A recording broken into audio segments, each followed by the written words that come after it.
Massive update for Texans linebacker Azeez Al-Shaair and his 3-game suspension for the late hit on Trevor Lawrence. We talked about most of it in the last video, but just a little bit of an update here. Don't want to spend too much time, just want to say the basics. We had a comment about his former teammate, DeMeco Ryans, reveals some big stuff.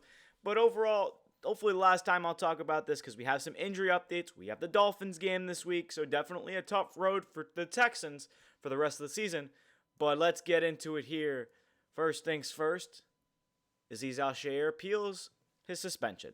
Now, the NFL said basically we're not going to give you a game left. So the 3-game suspension has been upheld. He will not play until week 18. He will be missed. Definitely don't want you have a couple missing linebackers. Christian Harris is supposed to come back. Mention that in the injury update for Harris as well as the other video, Shaair.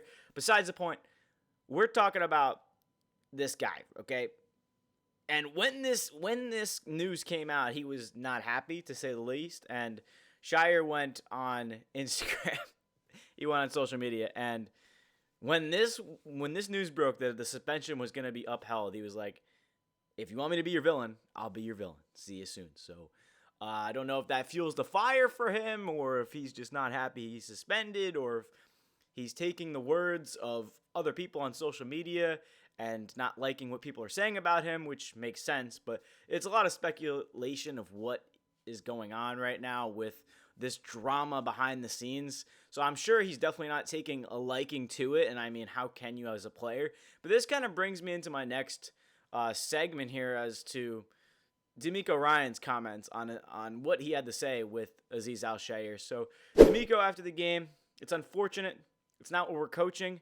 But the biggest thing to take away from DeMeco is the fact that he added that it doesn't represent who Shaair is as a player. And it's tough to say that as a coach, especially when historically not historically, but the past few kind of seasons he's had just bad history, right? Week 2, you go back to the hit out of bounds, late hit. I mean, he hit him, but it's just hard-hitting football. And DeMeco supports Azeez. If you're gonna play us, you're gonna get hit hard. That was what he said. That was his message after week 2 with the big hit at home. But people are not happy with DeMeco saying good things about his players. And I know it's a big late hit, but he said what he needed to say. It's not what we're coaching, but it's unfortunate just the way everything happened, and that's just how it goes. Sometimes you have a late slide. Sometimes you don't see a player and you go to hit him, and one thing unfolds to the next, and you have a scrum break out, and the Jaguars go crazy. But, I mean, rightfully so. I feel like people are blowing this out of proportion just a little bit, and the fact of the matter is players and coaches are backing him up and saying that although he has a history, although he had multiple fines this year for hits, it really isn't all it seems, and it's more about quarterback protection than anything. And the biggest thing, Deebo Samuel's comments. So Deebo Samuel went on his podcast I think it was yesterday, and he made a remark, I guess you could say, with the fact that this is not his fault. People blasting him definitely shouldn't be. So Deebo said it wasn't intentional. I know him on a personal level. I played with him for 4 years at practice. Him, Fred Warner, Dre Greenlaw, one of the hardest hitting players that I've played around. And this clip doesn't go to show situationally as I'm getting up to beating someone. So basically what Deebo is saying here is the fact that this is not intentional. And again, I can continue to say it the whole video, but Azeez does not. He's a hard-hitting player. He's not the type of player to just let you go down. Like you can see that hit on Trevor Lawrence. But if he sees you slightly sliding or if you're going out of bounds, he will be the one to lay you out of bounds because he wants to make sure you're not going to go any further. So I think that's just the hard-nosed, smash-mouth player that he is. He's not going to let you get a yard. And I honestly, as a fan, I do like that on the defense. As a captain, right, you want to show your team dominance, resilience.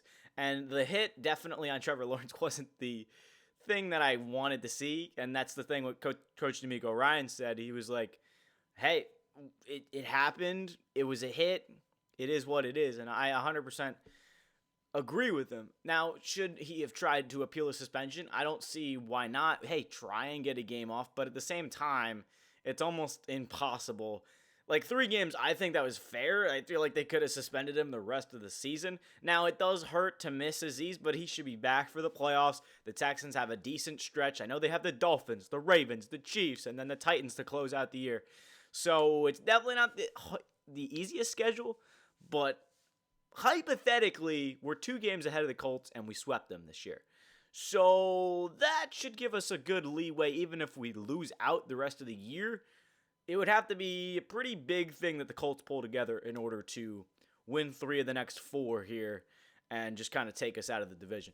But besides the point, this is something that we have to talk about, and it's just the quarterback protection. And it's what we've seen in the NFL. It's actually been pretty crazy, to be honest, that just the rules have changed, right? If that hit was, and quarterback sliding, and I don't want to, this is very controversial, so bear with me, but anything that a quarterback does is going to be, especially sliding in the open field, it's going to be a penalty now.